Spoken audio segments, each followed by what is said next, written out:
New Year's, happy Christmas, Merry Christmas, happy Yuletides, whatever your particular season might be at this moment, and welcome to the channel.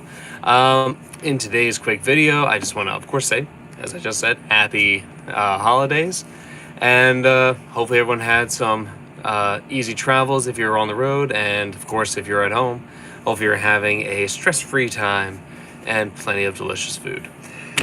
With that, I wanted to go over something that is kind of I won't say common question, but it's slowly becoming more and more common as newer and newer cars come out, and that is your auto start-stop system. So, number one thing that I always get asked is, of course, where's the auto start-stop button? Because as newer and newer cars come out, they now have everything from 24 to 48 volt mod hybrid systems, and what used to be a button to automatically turn it off, or at least, choose to turn it off as you go through, suddenly does not exist anymore. And everyone, of course, is asking, why? So, in this quick little video for today, I'm going to go over exactly that, why. So, let's just go through some basic numbers. I'm going to go through my notes here because there's just a couple things that I'm like, I can't memorize, and rather than not memorize, I'd rather just give you exactly what it says to make it that much easier. Alright, so, in case you didn't know, this is back from 2014, mind you, when auto start-stop really started to take off in the automotive industry. But back in 2014, there's a study that was basically done by AAA, and it said that 30 million tons of CO2 are emitted by the United States automotive industry. That's a lot. And the benefit of an auto start-stop system is kind of a twofold thing. So the first thing everyone always said was that auto start-stop is something that saves you money, or in this case, it saves you gas. But that's only a touch of what it is. They call it an emissions thing mainly because the entire point of it is that you turn off the motor so you're not idling, burning fuel, and therefore creating, CO2 emissions. But the benefit of this is basically a twofold thing. So on one side, you have the fact that every time you come to a stop, most people don't realize that your average drive probably has about anywhere between 10 and 20% of your normal drive is stopped and idling, whether that's at stop signs, stoplights, waiting in traffic, whatever it might be. Most of that time start idling, and if your engine turns off, it's saved emissions. That's kind of the number one thing. The other side of it is, during that time that the engine's turned off, you could save, a thimble of gas, which over the course of an entire tank, every single time it stopped, that could be, a quick, fuel additive bottle levels of gas saved. Maybe not that much altogether, but the main point of it is, of course, the fact that, of that, they basically found that 20% of the carbon offsets using auto start-stop system are saved from that 30 million. That was back in 2014 again. 20%. And that was back when we had a 24 volt system, not a 48 volt system. So 48 volt system, 10 times better, smoother, all the good stuff, plus all the benefits of B&W's mild hybrid system on top of it. But bottom line of that is that means 6 million tons of CO2 are saved by auto start-stop, and again, that number was 2014. It's only gone up since then, since we have better auto start-stop systems. More cars now come out with it, and it just makes it even easier. So that means, just to put that into basic perspective, an average gallon of gas burns about, when burned, makes about 8,887 grams of CO2, which doesn't seem like much, but factor that over millions of cars on the road at once. So you have that to factor into the reason why it's really helpful and good, not just for the environment and yourself, but also your wallet. But another thing was, if you haven't heard, Michael Regan, the EPA administrator right now, basically is putting out some new standards that would, or at least according to what is said, I'm not sure if this is actually true or not, but it is supposed to be said to cut 7.3 billion tons of CO2 from our basic emissions. Now, if you didn't know, that's the equivalent of 4 years of the entire U.S. transportation sector altogether. That's a lot of CO2. So if that's the case, awesome goal. Don't know if it's realistic, but you know, it's helpful to be there.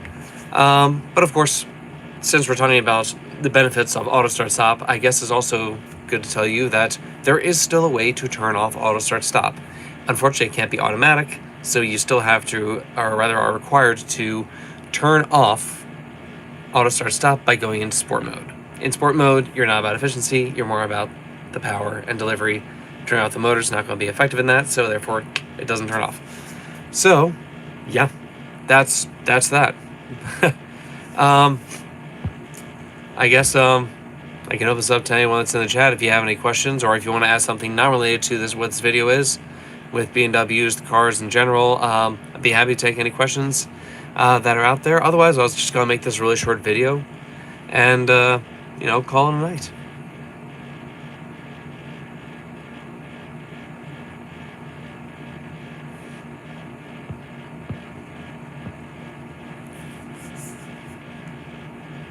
Well, alrighty then. In that case, thanks for watching this super short live video. If you have anything that you want me to make in the future, whether it's a live video topic or specific cars you want me to go over, if you have any in stock, I'd be happy to let you know. As a side note, something that has been asked relatively recently is when's the new BMW 540 coming out. They started production last month. They're coming. They're on their way here and should be here as of probably the beginning of January, maybe second week of January.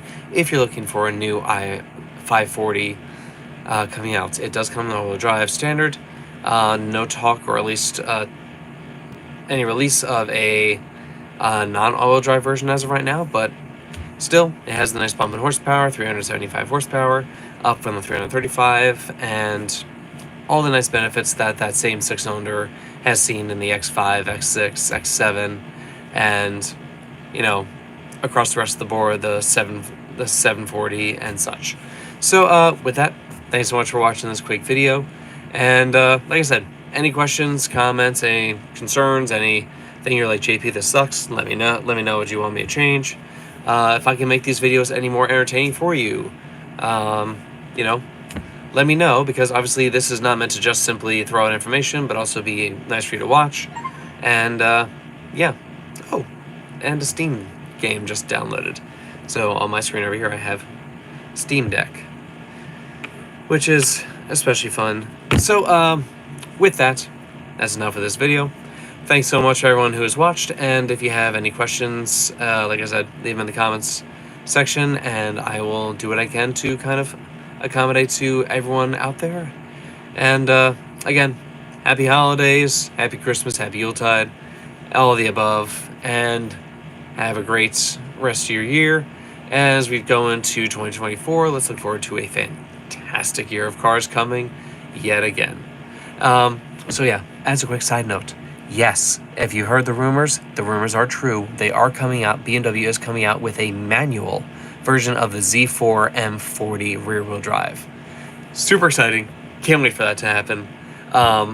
Exact time that was going to come out, there's no official time that's come out publicly, but it seems that if they're following the general trends, it'll probably come out in the third quarter of 2024. So if you are looking to get that for yourself, obviously check it out at that time. We look forward to having any manual BMWs again. BMW, if you're listening, please bring back the manuals. Please.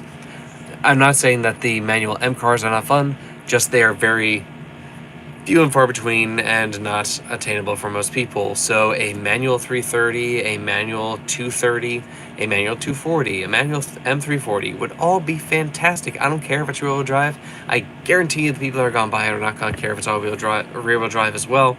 So please bring back the manual transmissions. Please. I will buy one. I promise I will buy one. Even though I'm part of the electric crew, but I will happily buy one if it means keeping it alive. And I'll just have it as a third car if I need to. So, with that, happy holidays, everyone. Have a great night. Thanks for tuning in.